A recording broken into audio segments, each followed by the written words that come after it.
Calling together the open session, performance compensation, talent management committee again, and roll call, please. Here. Here. Here. She's here.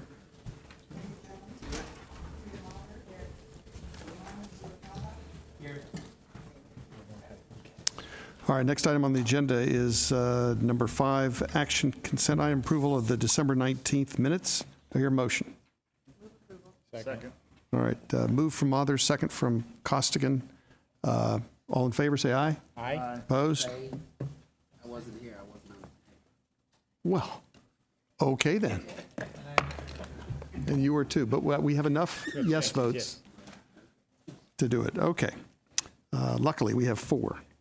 All right, we'll move to informational consent. Item 6A, annual calendar review. If you'll notice, it has only a June meeting there, and I think we have enough business that we're going to actually probably meet in March, at least once or twice before June. Sure. So just to give a heads up that we'll do that. Okay. Do you want me to run through? I forgot your executive report. I was going to cover that. So yeah, so I'll be quick. So good evening, Mr. Chair and members of the committee. Congratulations on the election at both chair and vice chair. We've got a few items before you today from an actionable perspective. We've got the semi-annual reports for both the CEO and the CIO for your approval later in the agenda item. We've got 2 options related to the discretionary modifier that the committee asked us to bring back, working with the board's consultant, Grant Thornton, back in December, and that's later in the agenda as well. I also wanted to highlight that as we get closer to the annual performance, you mentioned June, but really in the fall, we'll be doing that annual review for the covered personnel. And I just wanted to let you know, we'll be bringing information back to this committee to help, I think from a sort of tools perspective, to help understand that process and get into the all of parameters related to the policy, how it affects, the open meeting process, covered compensation for those individuals, and use of discretion, as well as any other pieces. It's about a 25-page policy. And I think as we have some new members of the committee, I think it's something that we will find as a useful tool for you going forward. So we'll bring that back in a more appropriate time, but I want to let you know that's on our radar in terms of information for all of you. Before we get started today, though, I want to talk about the work we've been doing since the December meeting. You asked us to come back with 3 or 4 different things. We've brought one of them back today, and I want to give you sort of an update on where the others stand in terms of our future meetings. You've asked for a review of the enterprise operational effectiveness measure within our overall plans. You've asked for more information on our stakeholder engagement metric. And you've also asked for additional information related to long-term incentive plans. And that's something that the board's consultant had recommended maybe 2 years ago. It's sort of the final piece in terms of the recommendations that were not adopted by the committee and the board. And we've been working with the consultant related to these 3 items. And since they're sort of interrelated, we thought it'd be appropriate to bring that forward at a future meeting where any modification may have impact to others. We're not doing it in a sort of disparate treatment or fashion where we've been amending the policy every couple months. So we thought that would be a more appropriate use of time. As you've just indicated, Mr. Chair, we have checked with our consultant. He is available to meet any of the months between now and June, or all of them, or several of them. So he is flexible in those terms for all of you. Other than that, we do have some non-substantive changes we'd like to bring forward at the appropriate time that sort of clean up and clarify the overall policy. We think it'll be more reader-friendly for all of you and others in the constituent group, and we'll bring that back at the appropriate time. And if that makes sense, we'll just transition to the actionable items today. Okay. Very good. Thank you. On 6A, the annual calendar review, I talked about that. And the draft agenda, obviously, it's going to be modified as we decide on what our future calendar is. So let's move to number 7, semi-annual status report on incentive plans for the CEO and CIO. Ms. Campbell. Good afternoon, members of the committee. Tina Campbell, CalPERS team member. I also like to extend my congratulations to the chair and vice chair. Agenda item 7 is an action item. As discussed earlier in closed session, the executive compensation policy requires that executives prepare semi-annual status reports on their respective incentive plans for the Performance Compensation and Talent Management Committee. These reports provide a means of informing the committee of progress toward achieving the measures in the incentive plans. Presented in this item are the semi-annual status reports for the CEO and CIO covering the time period of July 1st to December 31st, 2017. Before we get to the reports, I just want to make the committee aware that staff identified some typographical inconsistency in the presentation of several incentive metric payout ratio tables for the enterprise operational effectiveness, customer service, and stakeholder engagement metrics.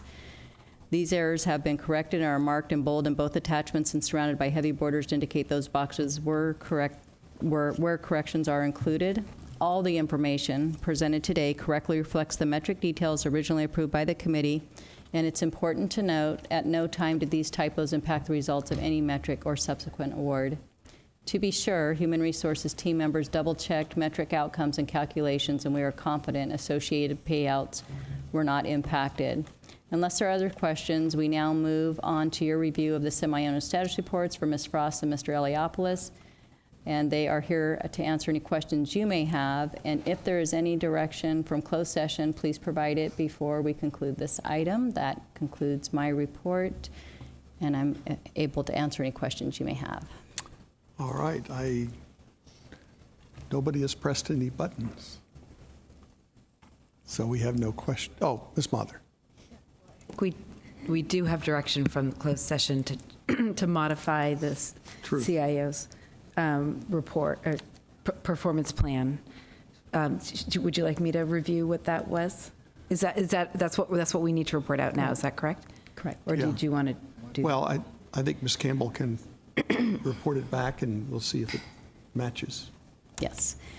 Okay, so we did take action. The committee did take action on the CIO's performance plan, and we will be changing the actual percentages in the items for organizational leadership. That will be moved up to 20%.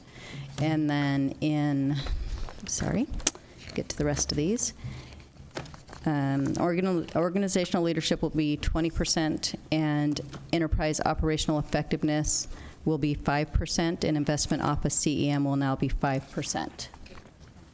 10%, I'm sorry, thank you. Okay. And those were the changes Okay. for the plan. So we're in sync. So do we need a motion to approve them as amended? Do we need that? Or It's an not? actual item in open session, so you're reporting out unless you, I don't know if you voted or not in closed session, but We did. okay. Session. So we just need to report that we did vote. Pardon me? You just need to report the action. Oh, yeah, so we're reporting the action that we did vote these out in closed session. Yeah, so I think it'd be helpful if you voted, because there's a would. modification to a plan. Gotcha. And you've identified what that was, but I think for the vote, and then we'll report that to the full Okay. board tomorrow for those members who are not here today. All right, Ms. Mather. I'll make that motion then. Thank you for the clarification of process. I will make the motion to modify the CIO's performance plan to increase organizational leadership to 20%, to reduce enterprise organizational effectiveness to 5%, and to decrease investment office CEM to 10%. All That's right. my motion. Second. Motion, second from Mr. Costigan. Okay, no further discussion. All those in favor say aye. Aye. Opposed? Motion carries. Okay, thank you. We'll move to number 8 on the agenda, and I did comment earlier that this one, there are things that both in the delegation and that rolls over to the compensation policies that I think we need to take a deeper dive into, so I'd like to defer that item to a future agenda where we can spend a little more time on it. Okay? Okay. All right, so we'll do that. We'll move to item 9, executive compensation policy discretionary modifier. Okay. Tina Campbell, CalPERS team. Agenda item 9 is also an action item, and the purpose of this agenda item is to present the board consultant's recommendations for updating the discretionary performance adjustments section of the executive compensation policy. Proposed amendments are based on committee feedback and are recommended to become effective immediately, allowing for additional flexibility in applying discretion during the fiscal year 2017-18 year-end process. In August 2016, you may recall, the board approved a policy provision allowing discretionary performance adjustments as an important pay strategy and ensuring incentive pay appropriately reflects a balanced and thoughtful view of individual performance. The key purpose of discretion is to reward extraordinary accomplishments, or address unsatisfactory performance. In other words, it's not a means to increase or decrease an award or supplement pay. Rather, it's an industry standard tool which is infrequently used to incentivize for performance that substantially sways from expectations.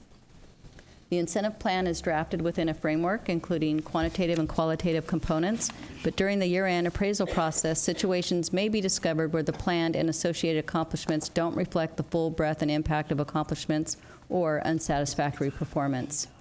As a reminder of what Eric Gonzaga, your executive consultant from Grant Thornton, said, when we were here in December 2017, you might apply discretion for outstanding leadership, taking on additional projects, or consistency with risk protocols. Those are just a few examples of contributions which might warrant an upward adjustment in an award. Alternately, discretion can also be applied as a downward adjustment for performance that substantially sways from expectations. Through the course of the fiscal year 16-17 year-end evaluation process, the committee voiced a need for more flexibility in the application of discretionary adjustments to incentive awards and directed staff and the board's consultant to bring back recommendations for policy amendment. The current policy provision reflects the board consultant's original recommendation, which allows for upward or downward adjustment of an incentive award by 25%, 50%, or 100%, not to exceed 150% of target, based on the qualitative individual contributions or performance. To address the need for more flexibility, there are two options proposed for the committee's consideration today. Option A would increase the committee's flexibility by allowing discretion to be exercised upward or downward on an award in 20% increments. Or option B, which would allow maximum flexibility in applying discretion upward or downward on any award by any percentage. And for further detail on these options, you could refer to attachments 1 and 2 for the full description, and attachment 2 actually has the strikeout to show what the difference is. I want to emphasize that with either option, a participant's award may never exceed their respective maximum incentive opportunity. This aligns with the current policy provision and would not change this part of the policy regardless of the selected option.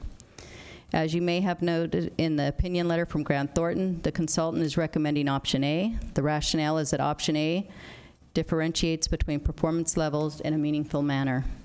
While we prepared for this agenda item, Grant Thornton alluded that having parameters may aid in limiting use, whereas option B, which allows for selection of any percentage, increases the number of levels available for use.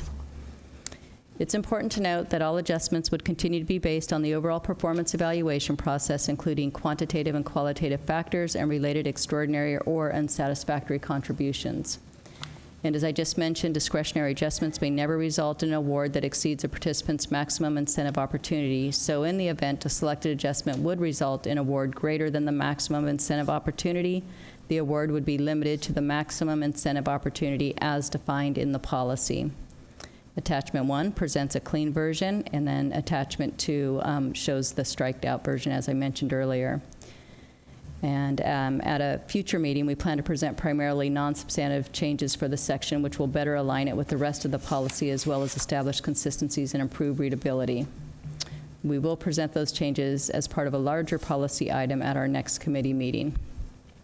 We're also working on simple tools and guidelines to highlight key information you may need as just-in-time reference to maintain an understanding of this policy provision and how it's used. We plan to include this on the board books in the resource guide once we've completed it. Thank you, Mr. Chair. This concludes my report, and I'm happy to answer any questions you may have. Okay, thank you very much. Mr. Gillihan. Thank you, Mr. Chair. As I recall, the conversation in committee that led to this item coming back before the board, I think we found ourselves in a couple of unique situations, and that perhaps our own policies were a little limiting on this committee's flexibility to do what made the most sense, or what was, I think, in the majority of folks' view, the right thing to do in a given circumstance.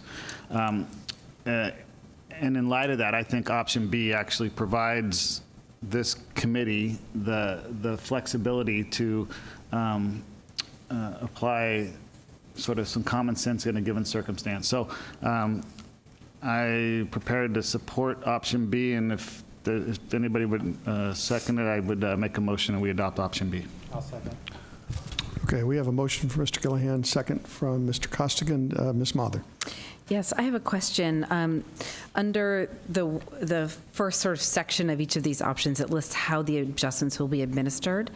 And the third bullet says the CEO will have discretion to modify any incentive award for direct reports and participants reporting up to the direct reports other than the CIO. Are there participants reporting to direct reports other than the CIO? To the CEO? So there's the CEO, and then there are direct reports. And are there individuals who qualify under those direct reports that report up through the direct reports that are not under the CIO? Yes. Yes? Yes. So are you talking about like the general counsel, the chief actuary, those positions? I'm thinking one level down. So I think to your point, that's the Government Code 2098. Those would be the individuals that are in the investment office that have Yes. this policy applies to, that roll up through the CIO in this case. And Right, other than the so- handful that Tina just talked about, that's the only group that has So this applies is to. bullet number 3 just anticipating that there might be in the future some participants that report up through the other direct reports other than the CIO? No, this one's just covering the ones that report to the CIO that would also potentially be eligible for this. Okay, well, what it says is it's direct reports and participants reporting up through the direct reports. So I was just wondering if it's anticipating that in the future there might be. I think to the point that the flexibility allows for that. Okay. And I think to the consultant's comment from December was that this would be utilized in a very infrequent basis. And so, but it does allow for it because the policy Okay. covers those covered personnel within the organization. So then why would we treat any potential future participants reporting up through those other direct reports differently than those reporting up through the CIO? Meaning, should the discretion for the CIO be different from the discretion that the other direct reports to the CEO might have? Does that make any? I know it's convoluted, but what I'm trying to help get me out. at. I actually think, and let me pull it up. I actually think those provisions are part of the current policy, but it just spelled out in the bullet So it points. used to be that the CIO and the CEO both reported to the board. I guess what I'm trying to get at is that the CIO should not have different discretion than other direct reports to the CEO. Which I think this alludes to the comment that the chair made earlier. There's some provisions of the committee delegation that speak to, maybe don't fully align with the overall delegation given to the CEO related to the reporting relationships. And that would be something for us to look at in terms of how they align themselves, because it is maybe not fully identified in a way that's it's really clear. So I think for these types of extraordinary modifiers, the CEO should ultimately approve them. So I guess what I would suggest is that the CIO should certainly consult with the CEO and obviously have input, of course, into which of his or her staff might qualify for an adjustment up or down. But I do think that ultimately the CEO should make the determination. And she does currently review and approve the ones that are recommended by the CIO. Okay, but that's not exactly what this language says. So I think we just need to clean up the language to reflect the So intent. I think, so what you would be adopting today, if you adopt either option, is the actual modification to the discretion, not necessarily how it's administered. We would default to the policy, and I think that's more clear than maybe these bullet points in terms of what you're talking about. And the But- plan is to come back and look at revisions to the policy that would clean that part up about the authority of the CEO versus the CIO Okay. and the other direct reports. Okay. But that doesn't exclude changing this discretion. And our process is that way, but the policy isn't spelled out as clearly as you're talking about. That's one of the things that we're going to be asking for revisions to the policy. Okay, so if we adopt option B, are we adopting the discretionary modifier adjustments will be administered as follows section? And if so, should we, I mean, I don't think it's that complicated to change it. I think we would just strike bullet number 4 and also the parens on bullet number 3. I think if you just They're the same on both adopt, A and B. But right. yeah, if you adopt option B in the strikeout language, because that's the amendment of the policy that we're looking to change. I think I that see. covers you without getting to the discretionary application piece of how these 5 bullets talk about. You're basically saying, here's the amendment we're looking to adopt. I Should there see. be a second, and that gets voted. So I think if you You know what? I identify was that- only looking at the clean language. Okay. Yeah, I'm sorry. Thank So you. That's if helpful. we do that, I think that's helpful. And then we'll come back and That's- review that's the actual amendment administration we're talking about. language Right. at a later time. Happy Yes. to. Okay. Thank you. Mr. Gillian. Thank you. I think the question Ms. Mata was asking is the relative to your CEAs in other parts of the organization that have a bonus structure. You were talking about other people in other parts of the organization? This policy doesn't apply to them.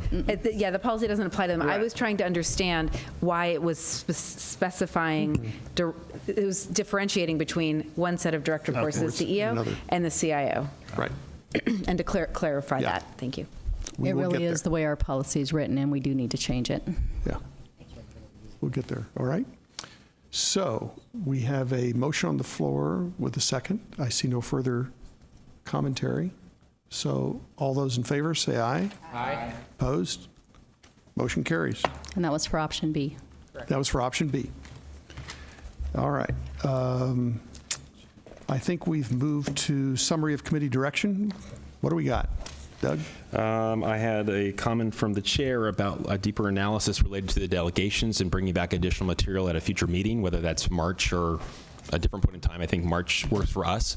We'd be happy to do that. Right. And then the other modifications that we've already talked about in sort of my presentation that would be related to the analysis we're working on with the committee's consultant, to bring that back and be happy to start that conversation in March as well. I think it'll take a couple meetings between now and that June time period to talk about the other issues or the other identified items that we brought up.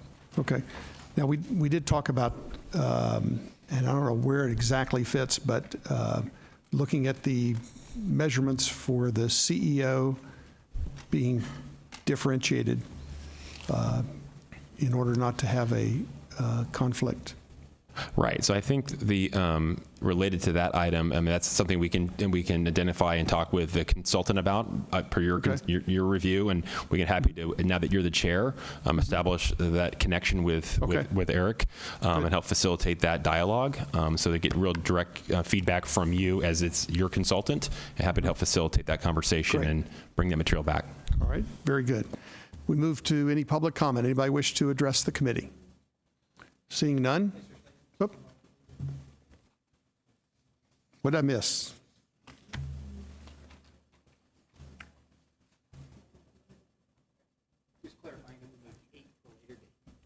Number 8 to a later date. That's correct. All right. With that, this meeting is adjourned.